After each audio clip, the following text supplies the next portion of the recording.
Hello everyone, I am Rajni Meena, Assistant Professor, Government College, Rawatbhata. Welcomes you in my YouTube channel, English Tutorial. Today we will discuss about John Donne, the great metaphysical poet of 17th century. John Donne was an English poet, scholar, soldier, and secretly born into a Catholic family, a remnant of the Catholic revival, who reluctantly became a cleric in the Church of England. He was Dean of St. Paul's Cathedral in London, 1621 to 1631. He is considered the preeminent representative of the metaphysical poets. His poetical works are noted for their metaphysical and sensual style and include sonnets, love poems, religious poems, Latin translations, epigrams, elegies, songs, and satires. He is also known for his sermons. He also served as a member of parliament in 1601 and in 1614. His early life.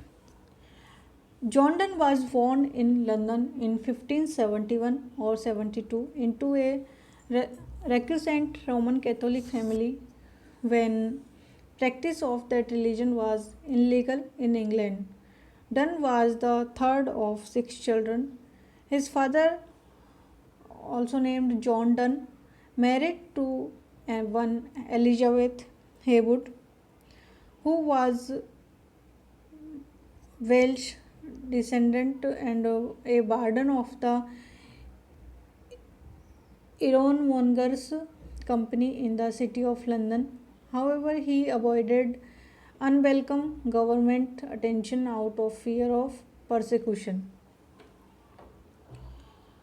His father died in 1576 when Donne was 4 years old, leaving his mother Elizabeth with the responsibility of raising the children alone. Heywood was also from a recusant Roman Catholic family, the daughter of John Heywood, the playwright, and sister of the Reverend Jasper Heywood, a Jesus Christ and translator. She was also a great niece of Thomas More.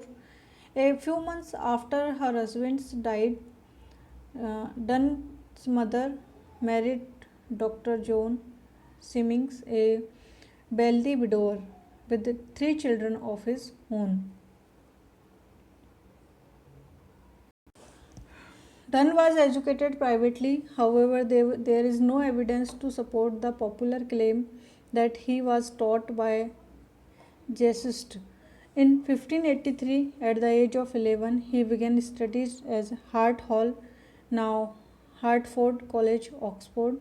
After 3 years of studies there, Donne was admitted to the University of Cambridge, where he studied for another 3 years. Donne could not obtain a degree from either institution because of his Catholicism, since he refused to take the oath of supremacy required to graduate. In 1591, he was accepted as a student at the Thebes Inn Legal School, one of the inns of Chancery in London. On 6 May 1592, he was admitted to Lincoln's Inn, one of the inns of court.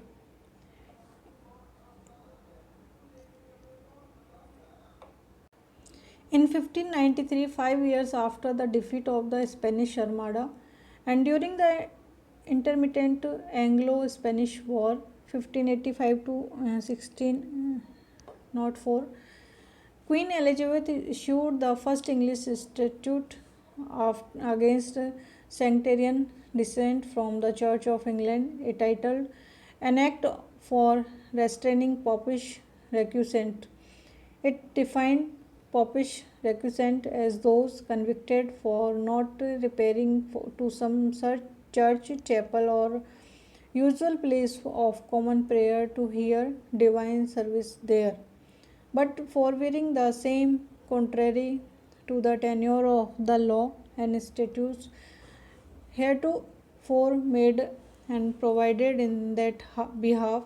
Dunn's brother Henry was also a university student prior to his arrest in 1593 for harboring a Catholic priest, William Harrington, and died in Newgate prison of bubonic plague, leading Dunn to begin questioning his Catholic faith.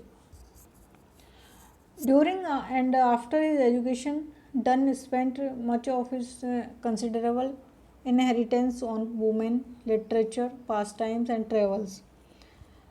Although no record or details precisely where Dunn travelled, he did cross Europe and later fought alongside the Earl of Essex and Sir Walter Raleigh against the Spanish at Cadiz 1596 and the Azores 1597, and witnessed the loss of the Spanish flagship, the Saint Philippe, according to his earliest biographer. By the age of 25, he was well prepared for the diplomatic career he appeared to be seeking. He was appointed Chief Secretary to the Lord Keeper of the Great Seal, the Sir Thomas Egerton, and was established at Egerton's London home, York House, Strand, close to the Palace of Whitehall, then the most influential social centre in London. Marriage to Annie Moore. During the next 4 years, Dunn fell in love with Egerton's niece, Annie Moore, and they were secretly married just before Christmas in 1601 against the wishes of both Egerton and George Moore, who was lieutenant of the Tower and Annie's father. Uh, upon discovering Upon discovery, this bedding ruined Dunn's career, getting him dismissed and put in Fleet Prison, along with the Church of England priest Samuel Brooke, who married them, and the man who acted as a witness to the wedding. Dunn was released shortly thereafter when the marriage was proved to be valid, and he soon secured the release of the other two. Walton tells us that when Dunn wrote to his wife to tell her about losing his post, he wrote after his name John Dunn and Eden Undone. It was not until 1609 that Dunn was reconciled with his father in law and received his wife's dowry. After his release, Dunn had to accept a retired country life in a small house in Pireford, Surrey, owned by Annie's cousin, Sir Francis Boulle, where they resided until the end of 1604. In spring 1605, they moved to another small house in Midcham, London, where he scraped a measure living as a lawyer while Annie Dunn bore a new baby almost every year, though he also worked as an assistant pamphleteer to Thomas Morton, writing anti Catholic pamphlets. Dunn was in a constant state of financial insecurity. Annie gave birth to 12 children in 16 years of marriage, including two stillbirths, their eight, and then in 1617 their last child. Indeed, she spent most of her married life either pregnant or nursing. The 10 surviving children were Constant, John, George, Francis, Lucy, named after Dun's patron Lucy, Countess of Bradford, her godmother. Brigade, Mary, Nicholas, Margaret, and Elizabeth. Three, Francis, Nicholas, and Mary, died before they were 10. At a state of despair that almost drove him to kill himself. Dunn noted that the death of a child would mean one mouth fewer to feed, but he could not afford the burial expenses. During this time, Dunn wrote but not published Beathanat's his defense of suicide. His wife died on 15 August 1617, 5 days after giving birth to their 12th child, a stillborn baby. Dunn mourned her deeply and wrote of his love and loss in his 17th Holy Sonnet. In 1602, John Donne was elected as Member of Parliament for the constituency of Berkeley, but membership was not a paid position. Queen Elizabeth died in 1603, being succeeded by King James IV of Scotland as King James I of England.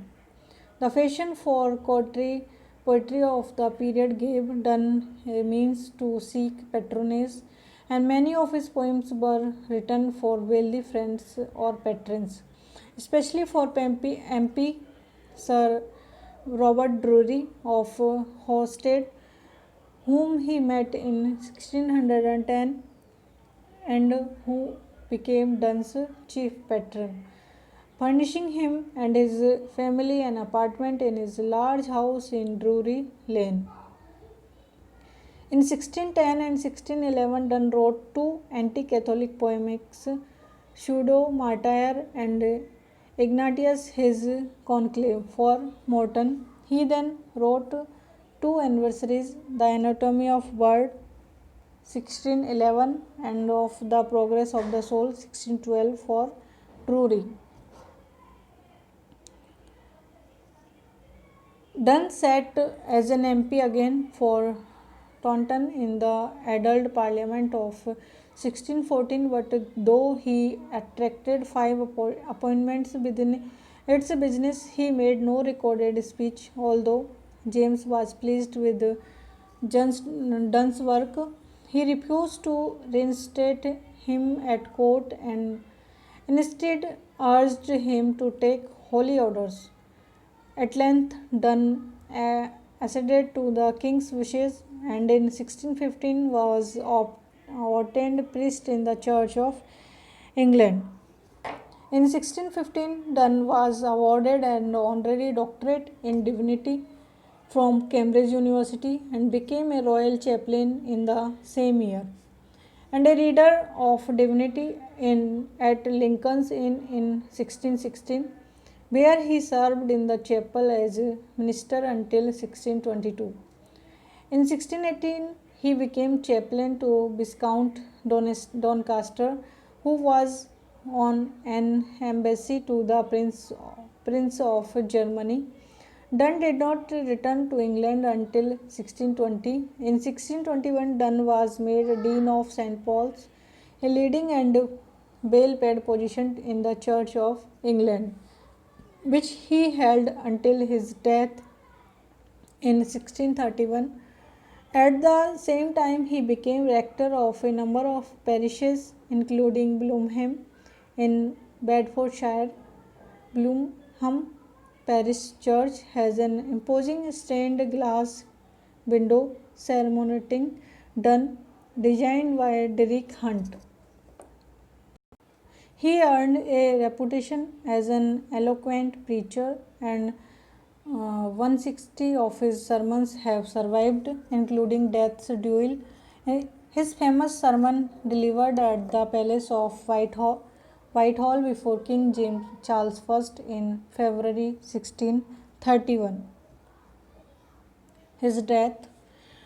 Donne died on 31st March 1631 and was buried in Old St. Paul's Cathedral, where a memorial statue of him by Nicholas Stone was erected with a Latin epigraph probably composed by himself. The memorial was one of the few to survive the Great Fire of London in 1666 and is now in St. Paul's Cathedral. The statue was said by Isaac Walton in his biography to have been modeled from the life by Donne in order to suggest his appearance at the resurrection. It was to start a vogue in such a monument during the course of the 17th century. In 2012, a bust of the poet by Nigel Bonham was unveiled outside in the cathedral churchyard. Thank you.